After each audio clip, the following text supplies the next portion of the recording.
أحيانا كثيرة لا يفهم البعض كلامنا ويفسره كما يحلو لهم أو حسب نواياهم. هنا نحن مسؤولون عن كلامنا وليس عن فهم البعض، ومهما شرحنا سيبقى هناك فجوة اسمها سوء الفهم أو سوء الظن. حينها يكون الصمت هو الحل، وحتى هذا الصمت هناك من يسيء تبريره أو فهمه.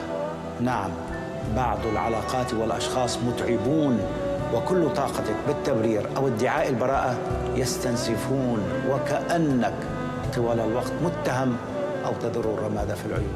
يا إخوتي ويا من تسمعون، تمر علينا أيام حتى رد السلام يكون متعبا، فرفقا بنا، رفقا بأعصابنا، رفقا بوقتنا، رفقا بصحتنا، رجاء رافقونا بسلام أو اتركونا بسلام.